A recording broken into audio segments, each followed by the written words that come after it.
Can I beat Pokemon Crystal without capturing a single Pokemon?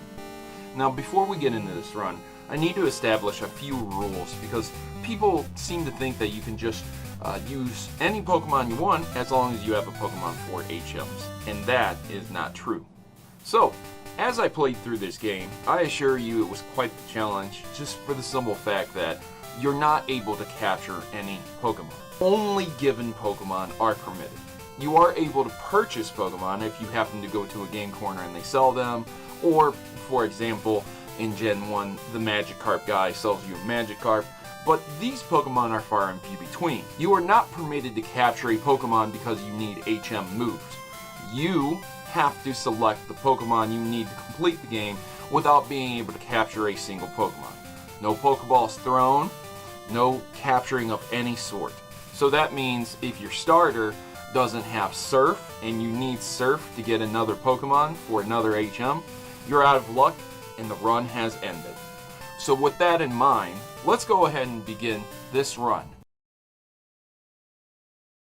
First things first, we start the game up and we're greeted by a Suicune running. We just move forward and there's Professor Oak telling us we should call him Professor Oak, and we're informed that this world is filled with creatures called Pokemon. I name myself something very good for this run, and I proceed with waking up. My mother reminds me that Professor Elm wants to see me, so I go and talk to him, and he explains to me that there's like stuff that I need to go do. So he gives me a Pokemon. Yep, 11-year-old in control of a monster that can destroy the world. Sounds good to me. I picked an alligator because he looked cute. Seriously though, I picked this guy and gave him a good name because he's going to be with me the whole run. He's important. It is important to pick the correct starter in this no capture run. Once again, you are required to use HMs, and if you do not pick the correct starter, you will be left without being able to surf or cut or do the necessary things, and you will be locked out of the run. I encountered an owl, scratched him a couple times, found a berry, thought my Pokemon would like the berry, so that was very useful. Then an old man said he was going to teach me all about the city, which he did, and he gave me something at the end of it. Well, I went into the Pokemart. One of the beautiful things about not having a single Pokemon to capture is that you can waste all of your money on potions and healing items instead of spending a good chunk of it on Pokeballs. I encountered a spooky spider, scratched it to death again, and my Pokemon grew in strength. Then I finally arrived with this dashing old man telling me about an egg, and then another dashing old man came in and gave me this high-tech piece of equipment, again, a child he's never met before, and I was informed by Professor Elm that some crazy stuff was going down. On my way back, I was encountered by a red-haired guy who was refusing to talk to me at first. Then he called me a wimp, and I believe he wanted to have a good old throwdown, a Pokemon battle, as it were. I'm a new trainer, and this is all very, very new to me, but you know what? I think I'm going to have my alligator scratch his Pokemon to death. So let's see what he's got. That's a Chikorita, and the animation is as beautiful as ever, but it's time for his Chikorita to pay, and a couple scratches it goes down. This run is not that exciting thus far, and Pokemon runs in the beginning never are, but at the end of the day, it is what it is, right? You gotta start the game. I named my rival something very, very fitting for this run, which will become very apparent later on as we proceed through this run. It's almost an insult what I actually called him, but he still loses to me. So after talking to Elm, he basically told me, hey, why don't you go ahead and collect all the gym badges and become the champion? And I was like, sure. But then his assistant stopped me and wanted to talk to me about some stuff. And then he gave me a useless item, which basically he could have just handed me cash because I'll just sell them for that. I went ahead and continued forward, encountering my first actual trainer besides Mr. I'm Gonna Steal a Starter, and it's, wouldn't you know it, Youngster Joey with his famous Rattata. This was a challenging battle. A level 4 Rattata at this time is a Pokemon I had not yet encountered, but because of my previous battles I was able to grind my starter up. Once again, one of the advantages to doing a no capture run is that because you only have one Pokemon, that one Pokemon is continuously gaining all of the experience and becoming extremely strong. In theory, you could beat almost every Pokemon game with just a starter, but because you need HM moves, you can't. Mother called me and reminded me that I shouldn't have left home without at least telling her that I was going to go on this massive journey. Then a Caterpie and a couple bug trainers challenged me, which, well, I mean, how difficult is a caterpillar to be defeated by an alligator? You tell me. I went ahead and continued forward to Bellsprout Tower and noticed that these guys really have a fetish for swaying in the wind. I'm going to go ahead and just save you from the entire tower here. This is basically how every battle went until my alligator leveled up a little bit more, and then it was just a one-hit kill with Scratch. So all of the battles from here on out were not difficult. I had to use a potion here and there, and sometimes the opposing trainers had an owl. That was a thing. But this is just more of a grind fest as you go up the tower, and there's a lot of trainers that you can't avoid, and this is necessary for getting an HM, which is Flash, but it is not needed for this run, so technically I really didn't have to do this. But this was good for leveling up my Pokemon before I went into the gym, which I instantly did next, and hey, this gym is in the shape of a $sign for some reason. I was challenged by these bird catchers, which had sparrows and Pidgeys. Nothing unique or special. This is the first gym, but I kind of expected a little bit more of a challenge. I've already encountered Hoot Hoot, and none of these guys had Noctowl or Hoot Hoot. The gym leader himself actually had a Pidgey and a Pidgeotto. Pidgey being the easier one, but you do have to be aware that if it uses Sand Attack, it can make your battle with Pidgeotto much more difficult, as you can't swap out Pokemon with a single Pokemon.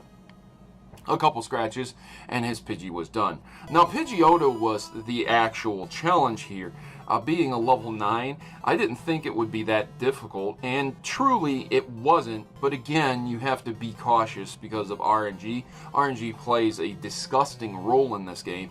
If Pidgeotto happens to get a critical hit, and you happen to have been sand attacked beforehand, you may not be able to hit, and Pidgeotto might be able to KO you. But because of the grind fest from the Bellsprout Tower, Pidgeotto wasn't that difficult, and I was able to knock it out with 2 scratches and 1 water gun. I really would have liked to have seen Pidgeotto be a much higher level as the gym leader's Pokemon, but alas, we just moved forward. Faulkner gave me the badge, gave me a move called Mud Slap, which I will use throughout the run. For the majority of the run, I will actually use Mud Slap, and I think Mud Slap is one of the most underappreciated moves. It does damage and reduces accuracy. It's a better version of Sand Attack. And I went back to the Pokemon Center, receiving my first egg. This will be a Pokemon I will be able to hatch and use later on, which is extremely important, but I don't think I actually use it in this run. As I continued forward, I encountered a few new Pokemon trainers with a few new Pokemon, but once again, their Pokemon are not that much more difficult than what Faulkner had to offer, which is depressing because I really want more experience points and I want a greater challenge. As I continued forward, once again, I encountered some new Pokemon, completely new Pokemon that I had not yet seen, which were Water-type Pokemon. That's what my Crocodile is, but I have yet to battle against them. So Water Gun will do no good here. It seems I'm going to have to scratch all of these Pokemon to death, which is not that much fun. It's not the end of the world to have to use a very basic attack to win. It just stretches the battles out. Again, making them very long. I had no issues here, with exception to a Goldeen that confused my Pokemon. Confusion is a 50-50 shot. You flip a coin. If it comes up heads, if it comes up tails, that'll make the battle or not. Confusion really sucks because you hurt yourself in confusion and you lose your turn. But eventually he snapped out of confusion here and he was able to win the battle. Goldeen, despite being able to confuse opponents, is not that difficult. I ran into a Ghastly, which was really nice for, again, grinding some extra experience, and I believe this is what pushed my Pokemon over the edge to grow to level 18. In Generation 2, the starters evolve at different levels, varying levels. As you noticed, my starter evolved at level 18, so being an early starter and evolving later than all the rest of the starters, it will evolve into Feraligatr much sooner. That is the advantage to picking Totodile, whereas the other ones evolve at different levels as well, instead of the typical 1636s. So there you go, we have ourselves a Croconaw, which also looks like a wrestler. Sweet! We have our team. One Croconaw and one random egg, which isn't that bad. I believe we are going to be very successful moving forward. I encountered another bug catcher here. Excuse me. I encountered another bird keeper for whatever reason. This, again, was not a challenge. I can't emphasize how much an unchallenged these Pokemon trainers become when you have a single starter Pokemon. You go into Uni Cave, and this is a great cave if you happen to have a water or grass type, and a terrible cave if you happen to have a fire type. But if you taught your fire type the Mud Slap, it won't be a problem. But here's the thing, it's just free experience. One water attack, one grass attack. This is a 2 times, that makes 4 times disadvantage for the rock Pokemon in here. And if you happen to have Mud Slap, then it's a 2 times disadvantage. It'd probably take a couple hits from Mud Slap to kill these Pokemon, but still a very easy Pokemon to grind off of. The first Pokemon the hiker sent out was an Onix, which I had already saw, and I am once again emphasizing how easy it is to get the experience from. These Pokemon are not really a challenge for my water type, but coming up soon, there will be a great challenge for my singular starter here. Another trainer sent out a Pokemon I had yet to see, which was a singular poison type, Coughing. This Pokemon is an alright challenge because it has decent defense and decent special defense, but because it's such a low level, it really doesn't matter at the end of the day. Once again, presenting the question, why am I challenging level 6 Coughings after I beat a gym leader with level 9 Pokemon? Then I ran into Pokemaniac Larry here, who decided to send out a Slowpoke. This was a new Pokemon, and again, it's level 10, which is a better challenge than a level 6 Pokemon, but being level 10 is not a challenge for my Pokemon at all. I believe that trainer should have much higher level Pokemon, and you could grind off of the lower level wild Pokemon if you needed to raise up lower Pokemon. I finally arrived at the town I was looking for.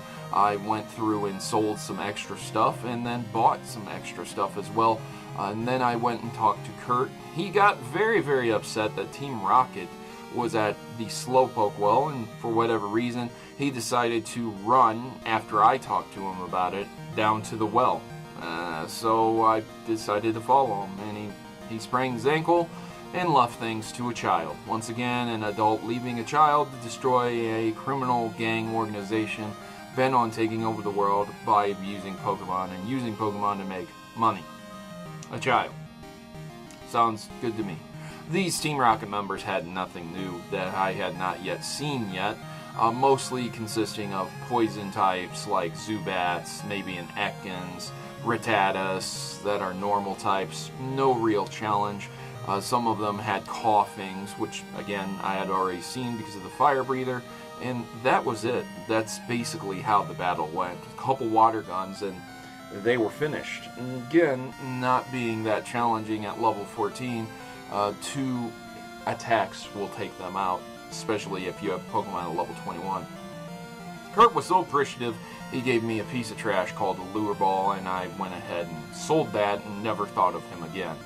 I decided that it was time to take on the second gym, and confident in my abilities, I smashed a spider, destroying it with Mud Slap. Once again, one of the most crucial moves. I can't express to you how important it is. A lot of these trainers had low-level Pokemon again, and these are bug types. They could have had level 20 bug types, and I still wouldn't have had an issue taking them on. You see, they fall to Croconaw all the same. The gym leader was different, though. This gym leader, unfortunately, had some luck on its side, and this is why I say it is so important to watch the RNG. So my first attempt at battling this gym leader right here, and is in what I would like to call failure. This is a Metapod right there. That's a level 14 Metapod and a level 14 Kakuna, and they really don't do much damage. You might get unlucky and have Kakuna poison you, but other than that, it's just free experience, and you might gain a level before you fight the ultimate Pokemon, Scyther. His Scyther has Fury Cutter, his Scyther has Quick Attack, and a couple other moves, but those are the primary moves he's going to use against you. Scyther is a much more sustainable Pokemon, and with Fury Cutter and a critical hit, he was able to destroy my Croconaw, and because it was my only Pokemon, that means this is a Nuzlocke run and ended my run. Let's take it back and try that again. Battling Bugsy once more, again, I have to point out that his two Pokemon were worthless. It was Scyther that gave me the problems, and because Scyther decided to use Quick Attack a couple times instead of Fury Cutter right off the bat, I was able to defeat him again, which was not a problem. I've defeated him so many times in this game, and I've rarely ever lost to him, but I guess the first one was just not my day. It was unlucky. RNGesus was not with me. As I finished the battle, I went ahead and continued forward, and I ran into my rival. What a shock. This guy here is very upset about Team Rocket being here, yet he did nothing about them.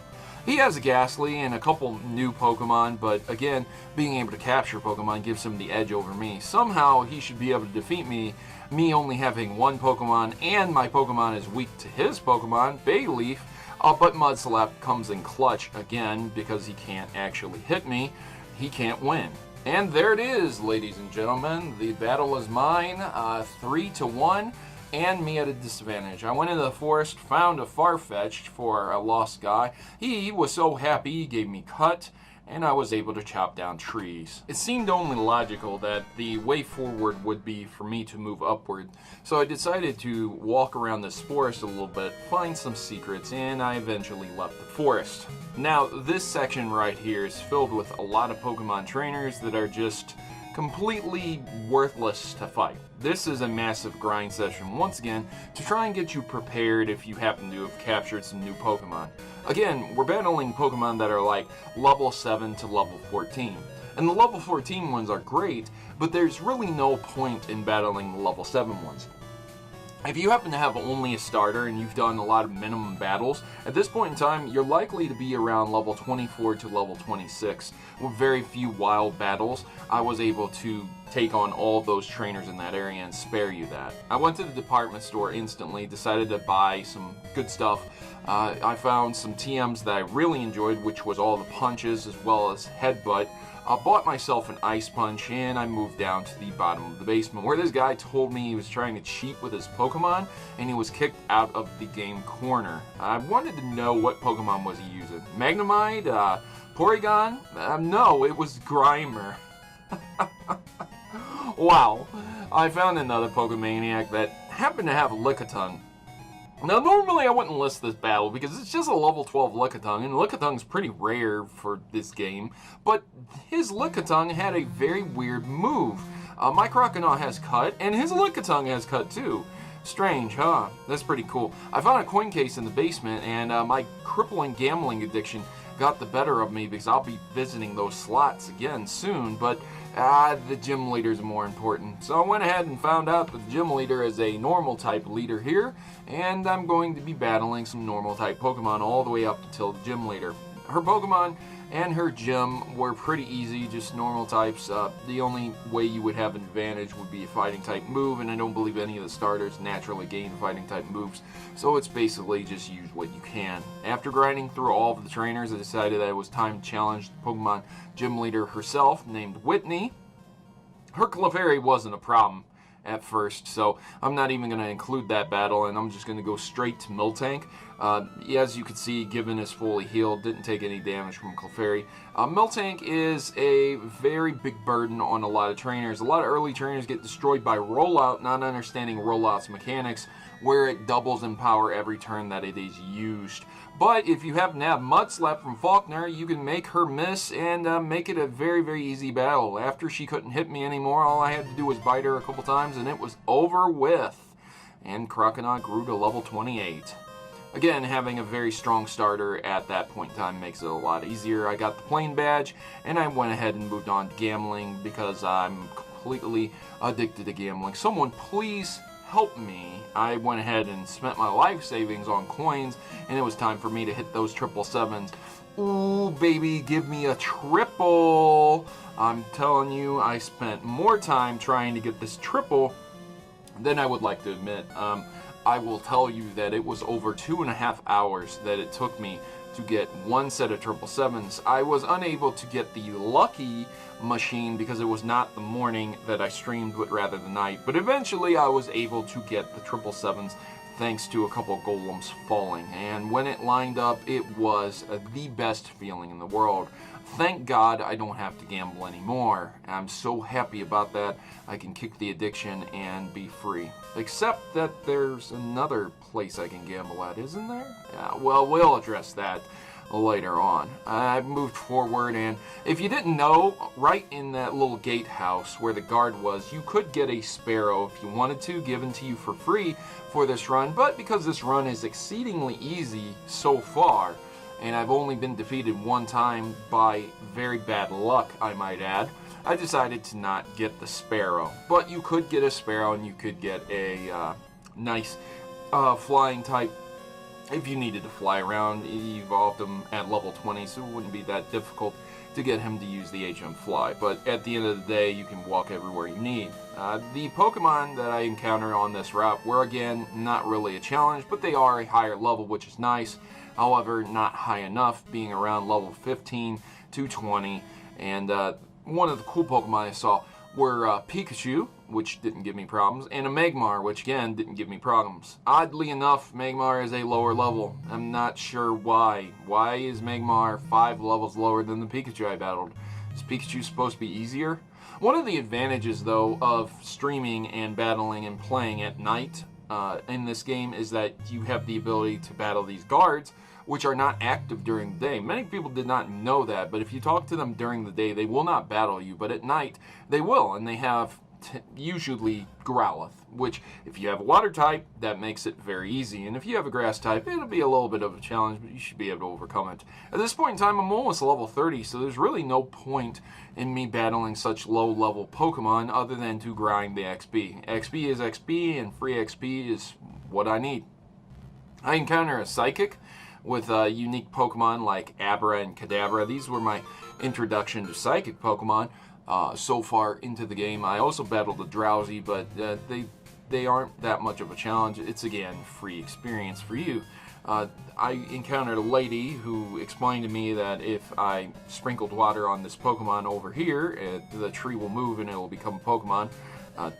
Not sure why I couldn't just use my Crocodile with a water gun, but hey, alright, you got it, I'll go get a watering can. I encountered these trainers who were obsessed with Pokemon and battled an obese Raichu.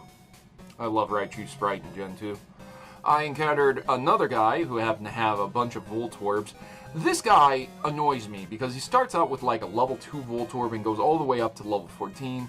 If I beat the level 14, I'm gonna beat the level 2, 6, 10, 12, whatever else. This was enough experience for my Crocodile to eventually evolve, and so I just decided to evolve him because I was tired of pressing B every time he was leveling up, and so there we go. We got ourselves a Feraligatr, and we haven't even encountered the 4th gym. I went to the flower shop, got the squirt bottle, because clearly I don't have a water Pokemon that could spray him with water. I encountered Sudowoodo, who has a mouth that is not correct and kind of jaggedy off-center, which is really weird. Sudowoodo scares me. He's a very spooky Pokemon, and he shouldn't be. One water gun and he was finished. I went to the next town, found myself this guy named Bill. He told me that he invented time travel, and I was like, hey, that's pretty cool, but could you move so I could heal my Pokemon? And then he explained to me how the breakdown of reality would occur if I sent anything to the past that didn't exist back then. I was like, cool story, bro. Went back to Goldenrod City where he lives so I could go ahead and steal an Eevee off of him. He told me to take good care of it, but we all know that I actually just stole it off of him. So I decided to give it a nickname that was very fitting for what I did to get that Pokemon. And it ended up being that I actually stole this Pokemon. And he was pretty happy that I nicknamed it that, and told me that he evolves in unknown ways. When I went back to the town I was at before, I encountered a bunch of Komodo girls, Camino, I don't know. I've never paid attention to the pronunciation. Anyways, ironically enough, after getting Eevee, all of these ladies have the Eeveelutions.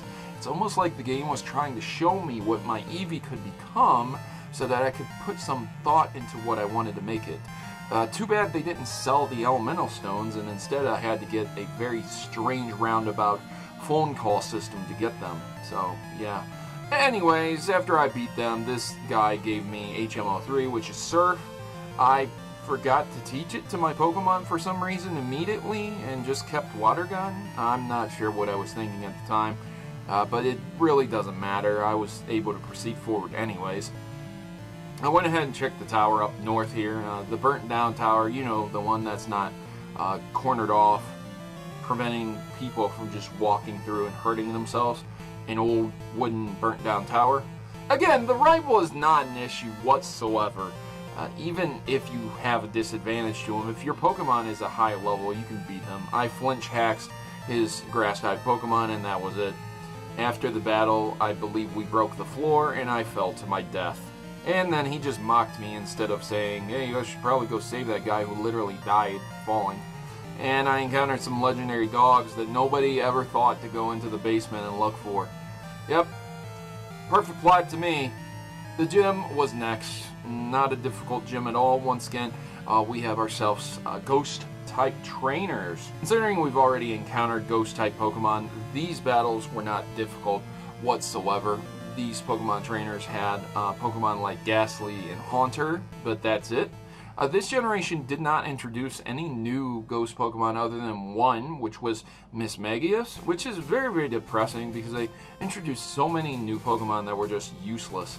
Even the stronger Ghost Pokemon here, like Haunter, was really no match for my Feraligatr because he's 14 levels higher, but even Morty's Pokemon themselves still were not exactly a challenge here, just due to the simple fact that my Pokemon was such a high level in comparison.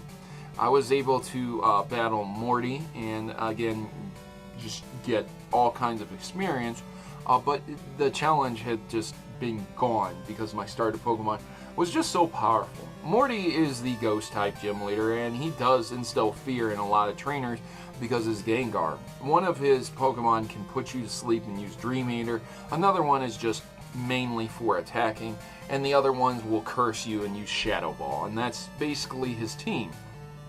But as you can see, a Gengar is a glass cannon and can't take a hit. It is very, very fast and powerful, but if it is bitten by a Pokemon with a higher level or a stab bonus, it's gone. It's just a one-shot. He does have Haunter as his final Pokemon for whatever reason, and again, if Gengar died to a bite, then so will Haunter. If you have a Feraligatr at this position, you can just bite all of his Ghost Pokemon and win. Ha! Biting a ghost. I can't believe an alligator destroyed a ghost by eating it. Essentially just crunching it up. Too bad Feraligatr didn't learn Crunch this generation. During this route, I encountered very few new Pokemon, but I did see a Mr. Mime, which was somewhat less creepy than Generation 1, but still a very creepy Pokemon. Yeah. I encountered a Poliwhirl. This was the first time I saw that. Poliwhirl was a pretty cool Pokemon, and in this generation, it gained the ability to evolve into a Politoed, I believe, using Kingdrock, which was kind of cool, I guess. I'm not really sure why they did that, but yeah. I went into this harbor cafe and talked to a guy who explained to me the importance of strength. And because he was talking about strength, he gave me the HM4 strength. Thanks, buddy. I appreciate it. He was a sailor, so I guess it makes sense. I went to the lighthouse because my rival informed me that the gym leader was not there, just due to the simple fact that an Ampharos was sick, and the gym leader is going to take care of the Ampharos, I guess. So the first Pokemon I encountered was a Noctowl, and I decided that I was going to take it on with my Eevee. My Eevee has a good move called Headbutt, which gains a nice stat bonus because it's a normal type, but because Noctowl is bulky and he put my Pokemon to sleep and messed with me, and my Pokemon wasn't doing damage, I was going to make my people watching the live stream suffer through a very, very long, extensive battle, and I just pulled him out and swapped him out with Feraligatr. The rest of the Pokemon in this place were not difficult for my Eevee to take on, so this was very, very good experience for Eevee. And again, same with Feraligatr, these Pokemon just grew very, very quickly and gained a lot of levels, which is good. This is exactly what you need. When I reached the top, Jasmine told me that if I went to a pharmacy in a island town, I would be able to get a secret potion, and so I was off, transforming into a red Lapras. Nobody questioned it whatsoever, and I instantly encountered a Tentacool. I think I went 5 steps this time, honestly. But tentacles are very, very good experience. They're good to grind off of. Hey, quick question. Is Zubat more annoying or Tentacle? Go ahead and leave your comments down in the section below. I'd love to know what you think. I encountered a few new unique Pokemon like the starter Wartortle, which is pretty cool. If you guys didn't know, Wartortle actually had an evolution very similar to it, which is why it looks so strange, but they decided to change it to Blastoise. Blastoise was its own Pokemon originally and not a part of the 3 evolution line of starters that they had going at the time. I did encounter some difficult Pokemon like Gyarados, but again, being level 20, they were not difficult opponents. Ironically enough, even though Gyarados has a really strong bite, it was Feraligator's bite that took it out. I encountered a Quillfish, which is a poison water type, and it's a unique addition to Generation 2, but it was not a difficult Pokemon. It did poison my Eevee, but I just went ahead and went to town, healed my Pokemon, and I found the guy who wanted to give me a Pokemon. This is one of the Pokemon that you do get gifted, but this is one of the worst Pokemon that you can play through the game with. This is Shuckle, ladies and gentlemen. Shuckle has the lowest attack and special attack and some of the lowest speed in the game, making it terrible, but a great waller, and its moves are just horrendous. But it can learn cool moves like Rollout, Sludge Bomb, and Toxic, making it a viable waller. It can learn Protect, and it has great defense and special defense. That doesn't mean that it will be able to take on any Pokemon though, and it's extremely annoying to grind with. So we have ourselves the gym here, which is the fighting type gym. Not a difficult gym to take on, especially if you have high level Pokemon at the time. You need to be at least around level 30s. And I encountered some unique fighting types like Hitmonchan and Hitmonlee. Then I encountered Chuck, who explained to me that I should be very, very scared of him because he can pick up a stone and throw it at a statue. Now, I'm not really sure what this had to do with Pokemon battles, but yeah, as a gym leader, he's intimidating a child by throwing a stone at the statue. His first Pokemon is Primeape, which is somewhat of a glass cannon, again, for fighting types at least.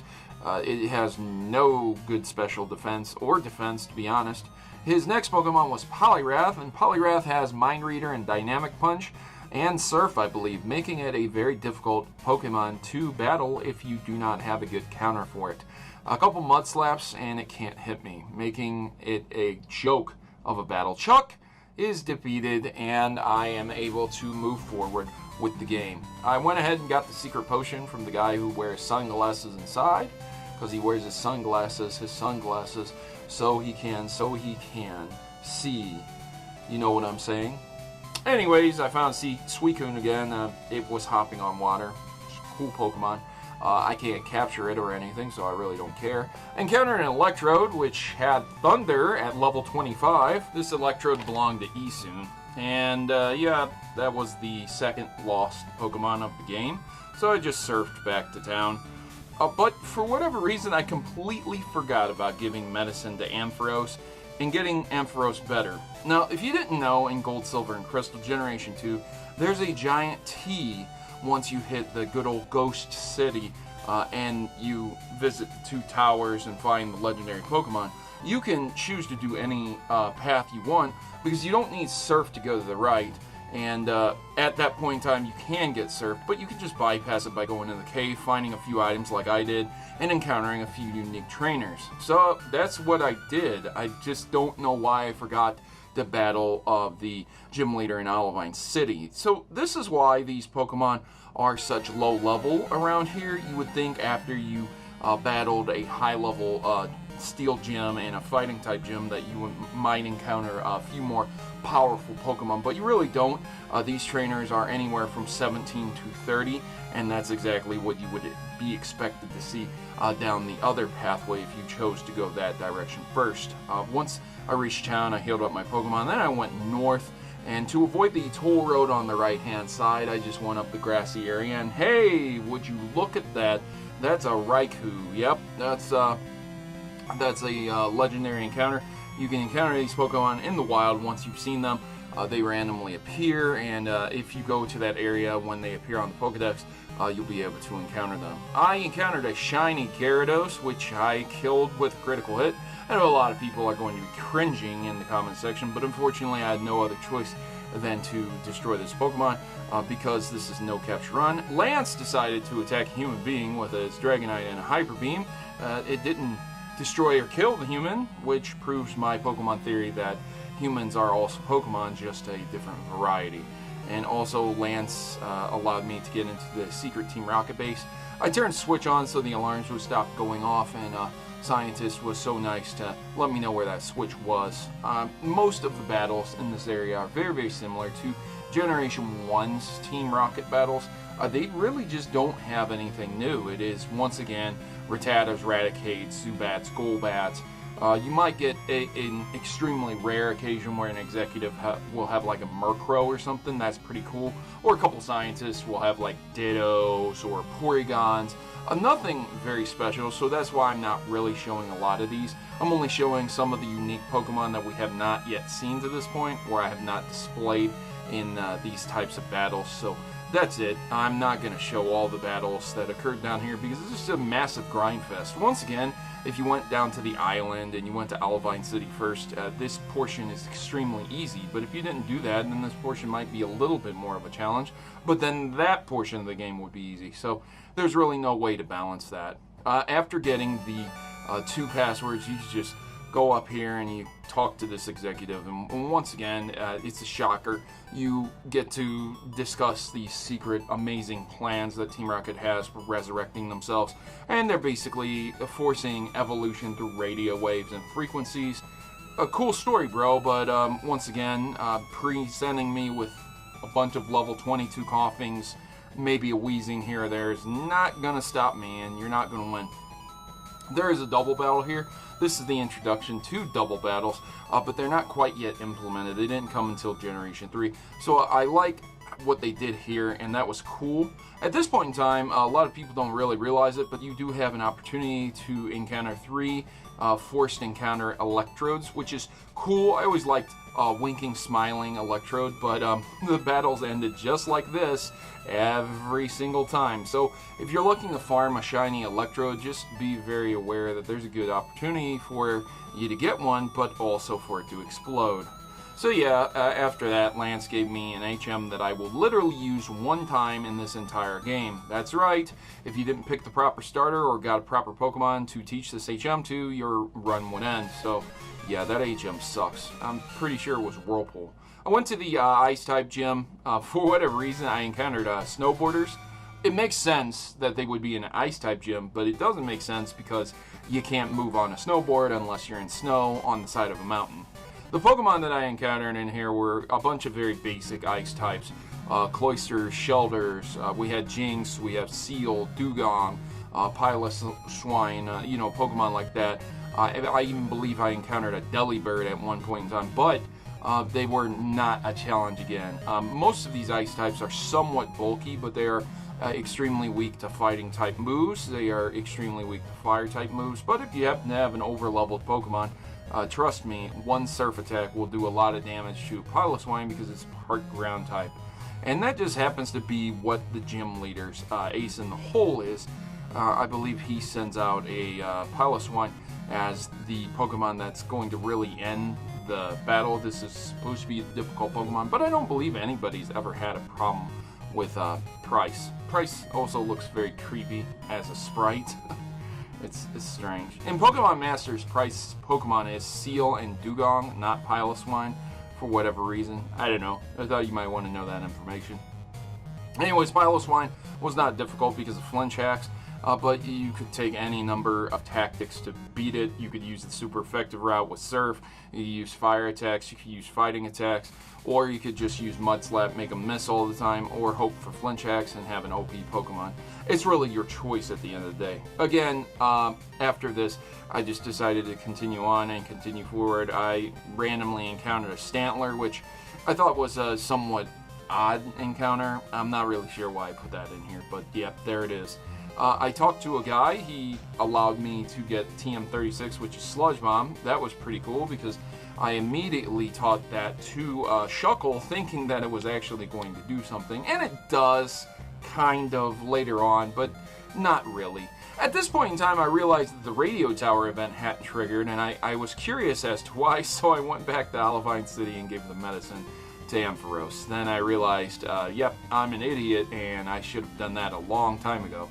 A rip speedrun if I was doing one, that's for sure. That, at the end of the day, it doesn't really matter, because now it's time to take on Jasmine, and her Pokemon are going to be extremely difficult. Jasmine is actually quite the challenging gym leader if you are not ready for her, you don't have any type advantage or any tactics. Being steel type, her Pokemon resist a lot of attacks, and she does have 2 Magnemites that can paralyze you.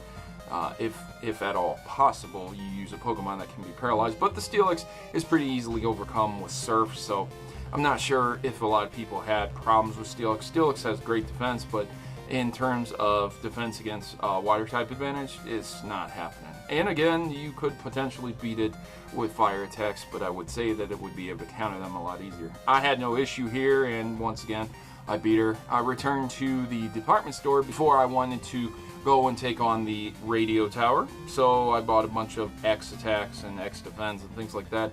Gave my Pokemon another haircut, which was pretty cool. Made it a happy little Eevee, which contributed to its max happiness, in which case it will eventually evolve, and that was pretty nice. Then I decided to go into the radio tower and realized, hey, they're not giving out tours today, probably because they're taken over by Team Rocket, which sucks, again, because this is an extremely boring, grindy location. I don't know if you noticed, man, but I don't think the level 24 Raticate is going to do it for me, alright?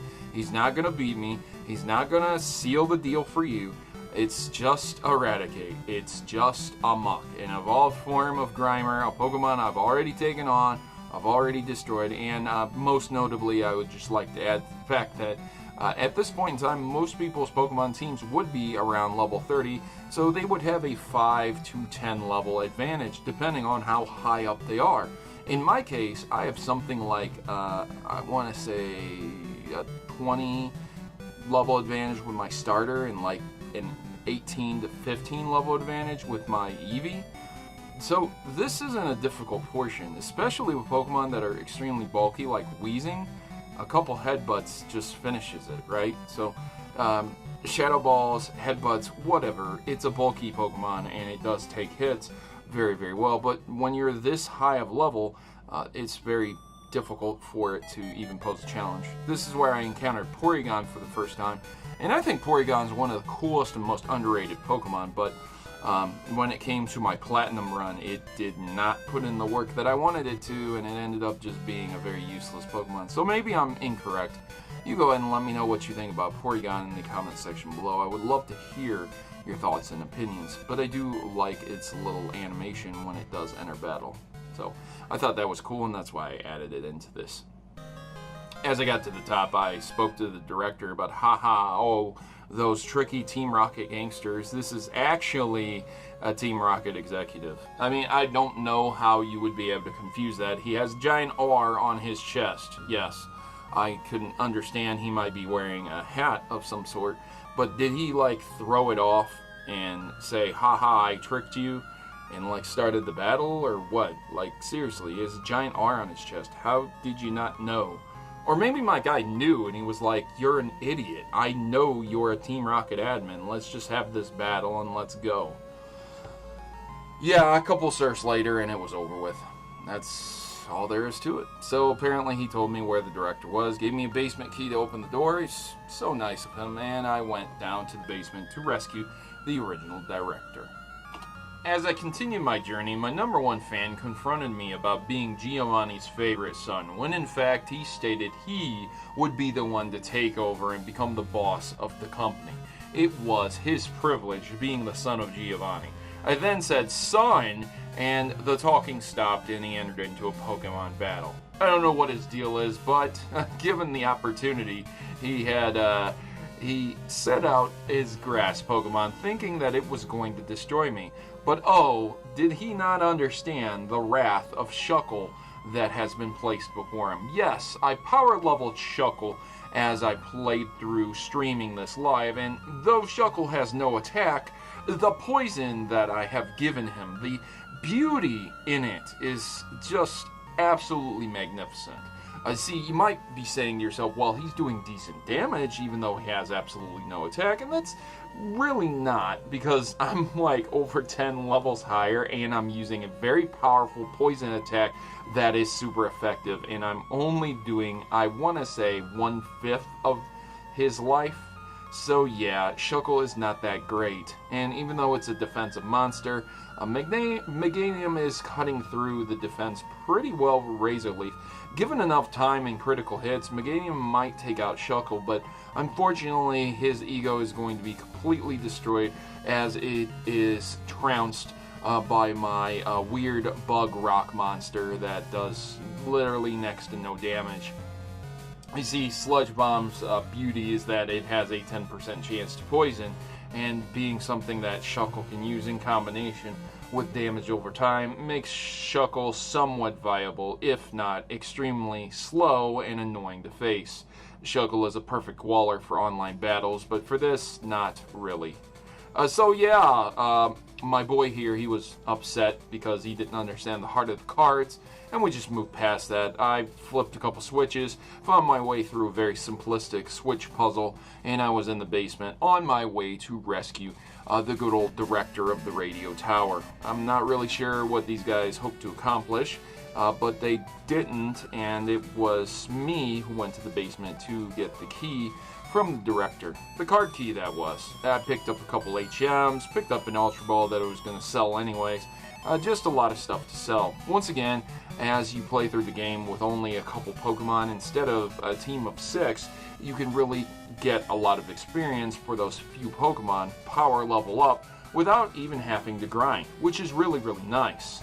And again, during the second part of this radio tower here, there's really nothing special to show, just a lot of Team Rocket battles, which are, again, the same Pokemon that we've seen already. When I made it to the boss, I encountered a Pokemon trainer that had like a Murkrow and a Vileplume. Oh, we've already battled her before, so it was really nothing unique or special. And then the boss here, which I would consider the final boss, actually did have a unique Pokemon that I had not seen yet, which was a Houndoom. But because my starter is a water type and it can use Surf, it posed no threat whatsoever.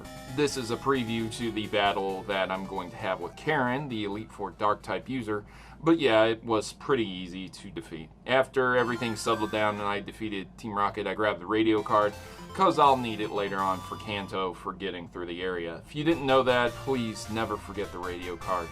You'll kick yourself if you do. So I went forward to Mahogany Town here, and I realized that, hey, that guy that's selling candy bars is gone, and I can go ahead and go through. I was instantly challenged by a couple of trainers. Some of them had some unique Pokemon, but only a few, one of them being Blossom. I thought Blossom was a pretty cool Pokemon. When I played through the game originally, I didn't even know how to get Blossom in the beginning. I didn't find out about it until after I had played through the game completely. So I do think that the Pokemon Company could have done a much better job implementing how Blossom evolved. I think the evolution for a lot of these Pokemon that were implemented in Generation 2 was awful. So that's my thoughts, that's my opinions on it. And it's time for us to move to the Ice Path. There's not many more new Pokemon to encounter that we haven't already seen. There's a couple sliding puzzles, which are my absolute favorite type of puzzles. I found a crucial HM that if I didn't pick up would end my run. I used Strength to move some boulders and solve, again, another sliding puzzle. Wow, 2 for 1, man. Oh, we are lucky today, I'm telling you. I found some cool items down here. Some of them were good, like Never Melt Ice, some proteins. Others were pretty useless. Some TMs were useless. I made it to Blackthorn City, Blackthorn Town, talked to the guy who deleted moves, and I deleted some HMs that were just useless. Things like Cut that you just don't need for the later portions of the game, and instead I was able to replace Cut with Ice Punch. But Ice Punch won't stay on him forever. I do have to replace it with Waterfall eventually. However, Ice Punch is very viable as you go into the 8th Gym Leader. The 8th Gym Leader happens to be a Dragon-type Gym Leader. Now, this Gym Leader does contain a lot of Dragon Pokemon, but because there's not really new Dragon Pokemon, you're going to see a lot of Pokemon that you've seen from Generation 1 and 2. Dratini, Dragonair, Horsey, Seadra. That's it. That's really it. That's the entire gym. That's it. There's not even a Dragonite. Why? There is a Kingdra, though, but only one, and that's the gym leader's Pokemon. And technically, Horsea and Seadra aren't Dragon types, which really don't make that much sense, because if I just had a electric type or grass type, I could destroy them easily. Yeah, I don't know what they were thinking. This gym is pretty bad. I'd have to say it's on par with Faulkner's gym, where they just have a bunch of Pidgeys, Pidgeotto, and Sparrow. So, I don't know. What do you guys think? Claire is the main battle, obviously. So I did try to set up with Shuckle, and I made sure I was able to roll out with Shuckle. But here's the thing, Shuckle is very difficult to set up with, so it took a while. So this battle was a very extended battle. But once you get rollout going, it's pretty good. So I was able to sweep her whole team, but the battle took probably double to triple the time it normally would take with any other tactic I would take. At the end of the day, I beat Claire with Shuckle, which I'm sure not a lot of people have ever said in their life. I went through a cave because she didn't believe it, and I can't really blame her. Here is the one portion, if you're going to do some type of run like this, where you'll actually need Whirlpool to beat the game. And that is literally it. That's the only place. As I was surfing around here, ironically enough, I encountered an extremely rare Pokemon that I could not capture. A Dratini. And even though I'm going to be given a Dratini, you can still farm Dratinis for the best stats and different types, and possibly a shiny Dratini if you would really like to. However, I just couldn't capture it, so it kind of sucked. I answered a bunch of questions, told the master here that I was an awful evil person, and he just couldn't hear my answers, so I finally just said what he wanted to hear, and Claire eventually gave me the badge and offered me some advice, telling me not to lose at the Poke League. Don't worry, Claire, if I can beat you with Shuckle, I'm going to beat the Elite Four too. I was given a Dratini, and it's very interesting because originally I was not going to take this Dratini. I decided to give it a good name, which is I won this. Because I did, answering the correct questions. This is the one that happens to have extreme speed. Now, if you answer the questions in any other order than the correct order that he wants answered, you will get a Dratini with a different move, and here, extreme speed is a pretty decent move. But I didn't really use Dratini in this run, so it really didn't matter. However, the whole point of this Dratini is it's necessary for Waterfall. None of your starters learn Waterfall. None of the Pokemon that you can be given will learn Waterfall, with exception to Eevee if you evolve it into a Vaporeon. Now, that's a shame, right? You have a Feraligatr, it can learn Whirlpool, it can learn Surf, but it cannot learn Waterfall, so that is why you need that Dratini.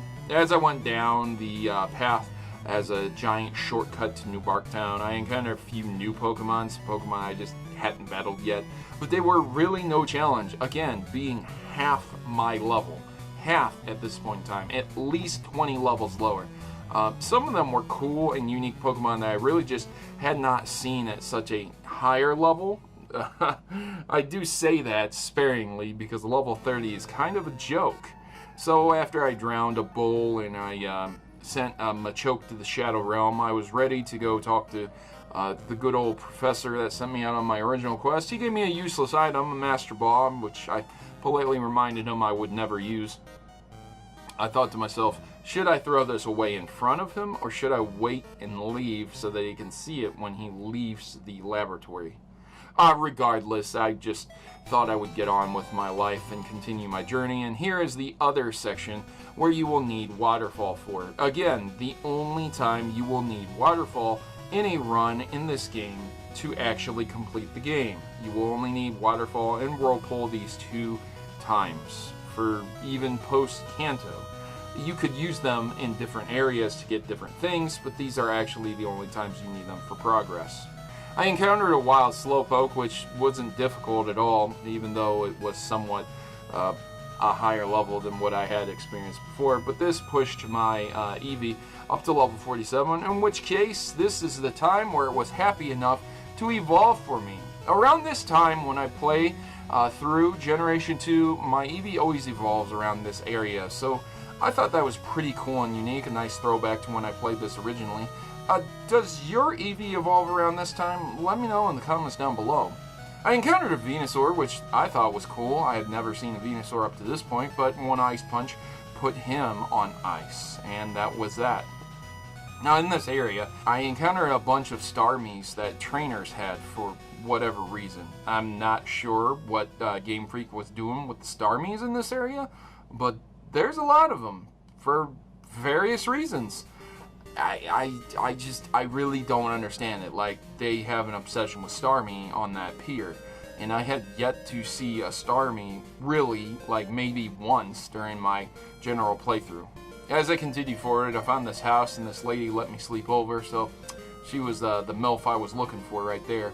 Outside the little house there, I encountered a Blastoise, and with my Eevee's evolution, I gained a boosted stab bonus for the bite attack, which took care of Blastoise with some flinch hacks.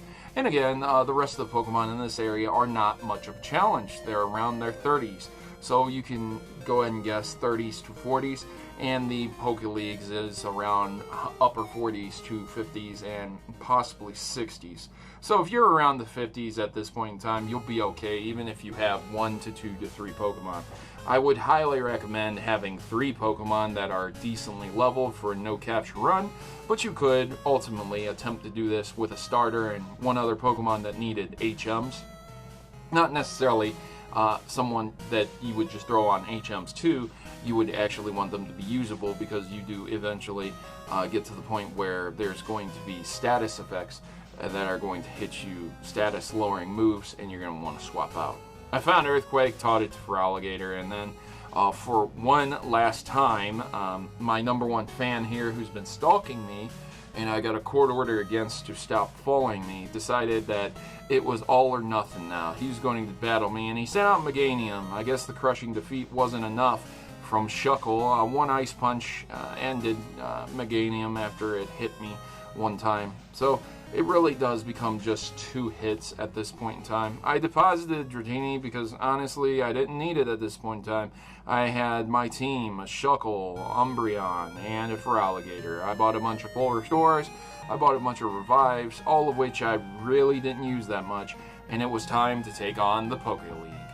In some way, shape, or form, the Elite Four might pose a challenge to a lot of people who've never played Generation 2 before, or any generation for that reason, some Elite Four being harder than others, and for this run, that was no exception. It was pretty easy.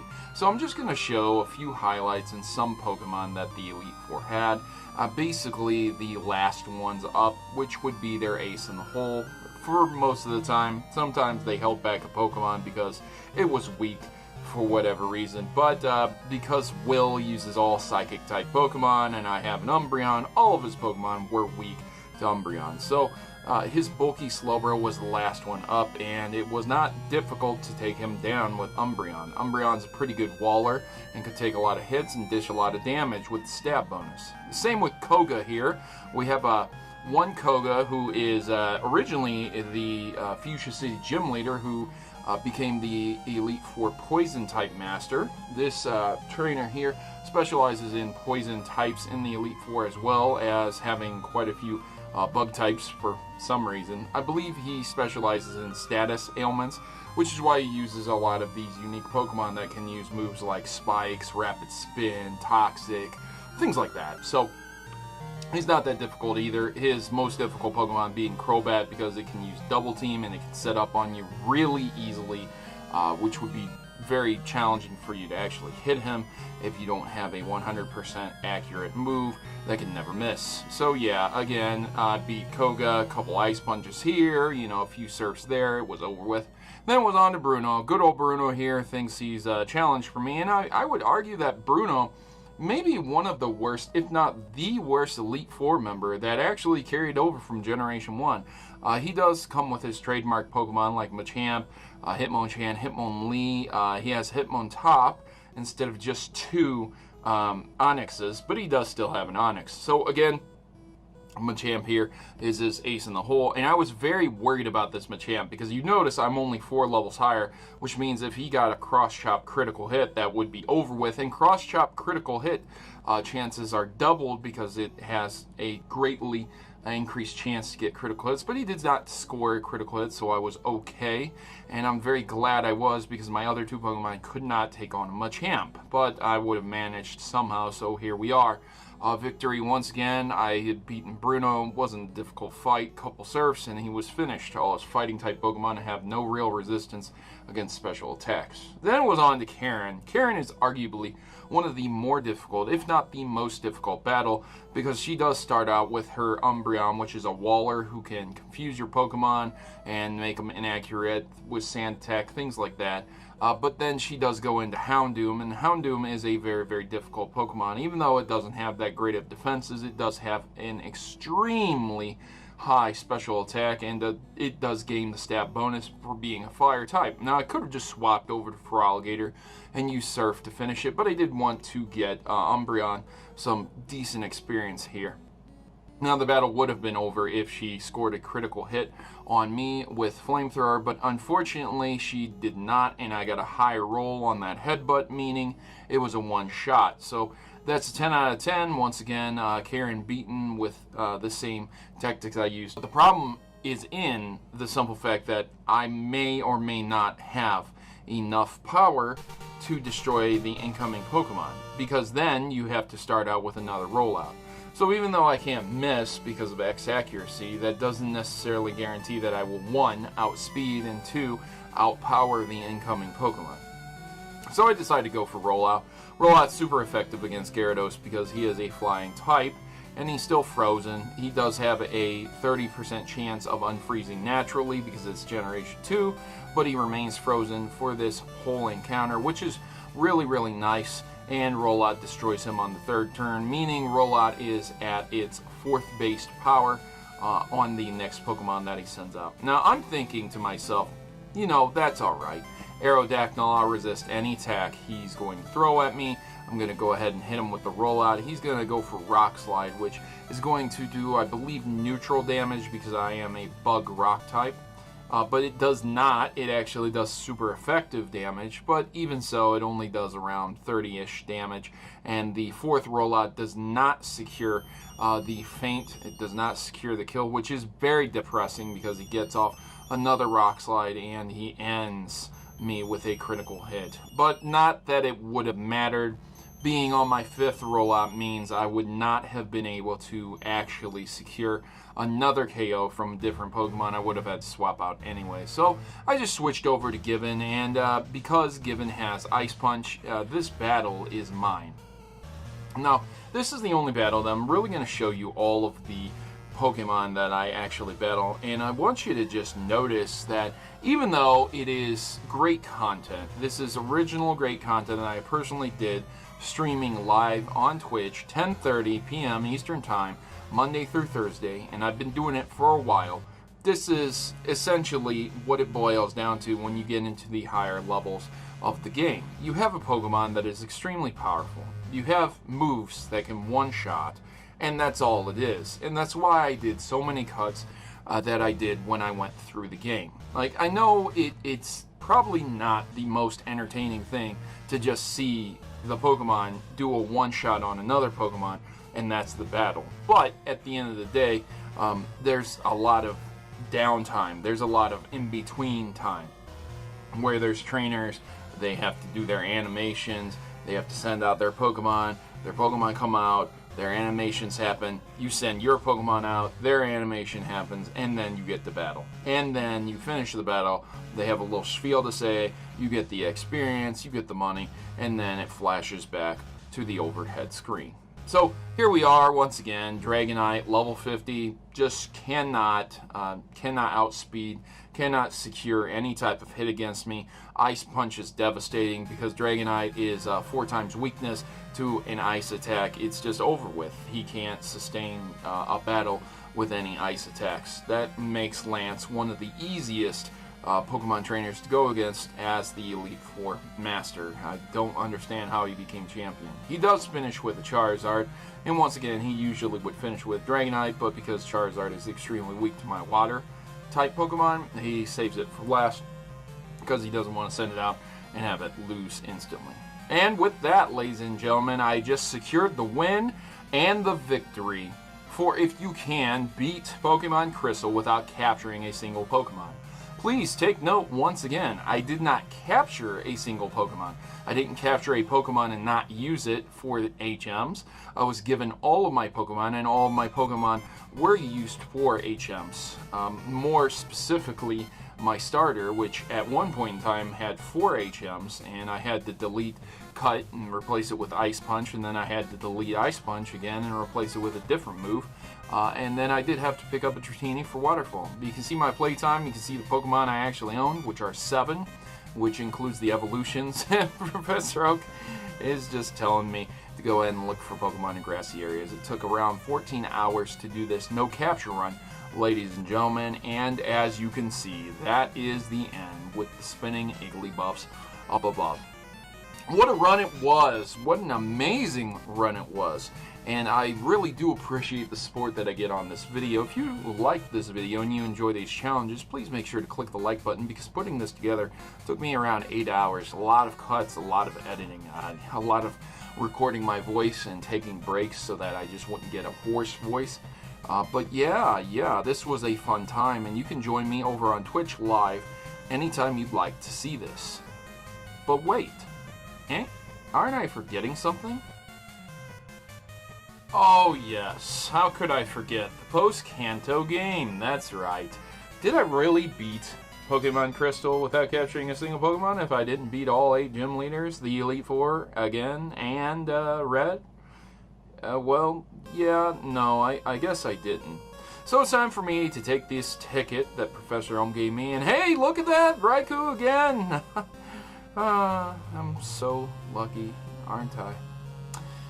Anyways, I went to the port where the St. Anne is, and it seems that St. Anne's been upgraded. And you know what? There's a lot of content in the post-Kanto game. If it took me 14 hours to get through the main game itself in game time, well, let me tell you, it's going to take me a lot longer to get through the post-game of Kanto. So this is what we're going to do. I'm going to go ahead and give you an 8 Kanto Gym Leader bonus round, and we're just going to go ahead and go straight into the last, or the most prominent Pokemon that these gym leaders had, because as you can see, I'm level 55 and most of these gym leaders Pokemon are nowhere near me and cannot touch me. So showing you all of the battle will just result in me showing you a bunch of one-hit KOs. First up, we have Lieutenant Surge, who got earthquaked into oblivion. Next up, we have Sabrina with a Shadow Ball to her Mr. Mime, and her Mr. Mime's a little bit bulky, so sure, I thought he could take a hit, but nope, a critical hit ended him.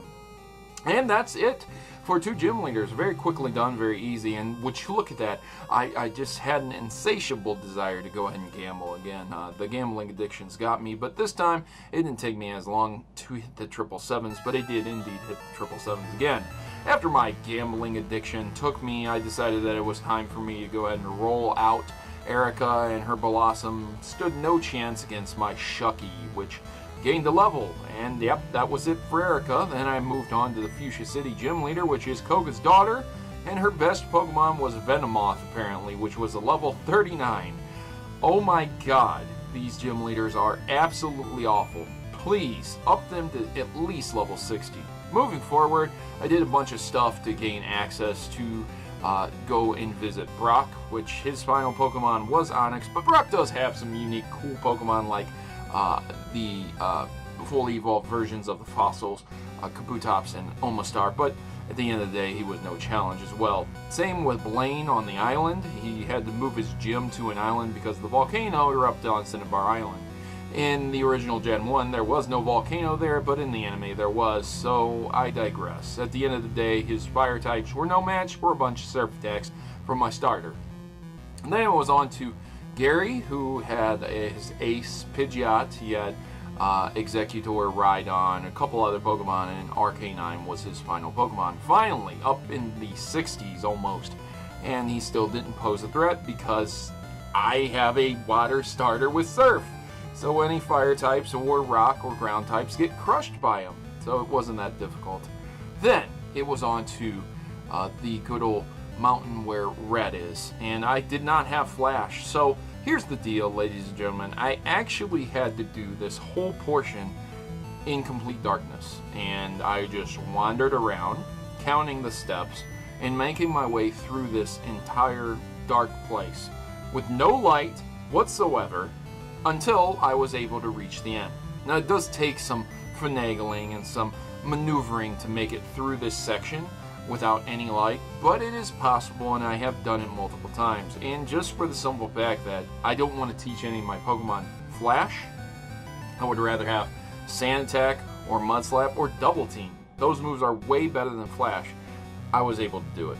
I finally reached the summit, which honestly wasn't that difficult, and it was time to battle Red, the final trainer of Generation 2. So with one quick save, Red said nothing to me and just looked at me. I don't know, maybe, I could have been sending word that his mother had died, and he would just look at me and be like, it's time for a Pokemon battle. And I'm like, hey, you got a funeral to attend? And he's like, nope, Pokemon battle. So his first Pokemon up is a level 81 Pikachu. Now, I didn't find this battle to be extremely hard or tenuous. It was just difficult for the simple fact that the massive level comparison is different. I battled so many trainers in Kanto. I didn't do minimum battles and I didn't grind, but I did a lot, right? And here I am in the high 50s, low 60s, and his Pokemon are in the 80s. Why weren't all the gym leaders up in the 50s and 60s? That jump would have been much, much better. Lieutenant Surge's Pokemon were literally in the 40s. He has 41 levels higher with his Pikachu alone, which was crazy. So his Pikachu wasn't difficult. I was never concerned about his Pikachu, but his Snorlax is the problem. Here, I bit it. Did you see that? Did you notice how much damage I did with Bite Attack? Here, I'll show you again. One more bite. Go ahead. Go ahead, bite Snorlax. There you go. That's Bite Attack. So clearly Bite isn't going to work because Snorlax can go to sleep and heal itself. So even if I was able to wear away its HP, it's not like I would be doing anything amazing. So I decided, okay, I'm going to go ahead and swap out. I'm going to go ahead and use Shucky, and I'm going to set up, and I'm going to roll out. As you can see, Shucky has been set up, and he's great. He's doing good, but he's nothing amazing still. He still has extremely low stats. I decided to rely on the fact that I would be able to beat him with rollouts 4 and 5 counter, where they become the most powerful version of the move. And for the most part, it did a lot of damage. It did well, and it was the tactic that was going to take Snorlax down because I really didn't have any other ace in the hole. Now, if Snorlax had used Rest at any point in time, eventually this tactic would have failed, but because the computer is stupid and I'm able to overcome it, I was able to beat him. So I used the same tactic on his incoming Pokemon, which happened to be Blastoise, but unfortunately Blastoise is extremely strong. And despite Shucky's stats being on par with Blastoise, at least in the Special Defense Department, because it was super effective, he was taken out. Which again presents the question, if the Pokemon is supposed to be this amazing waller, then what is the point of using it if it can't even survive a Surf attack from a high-level Blastoise?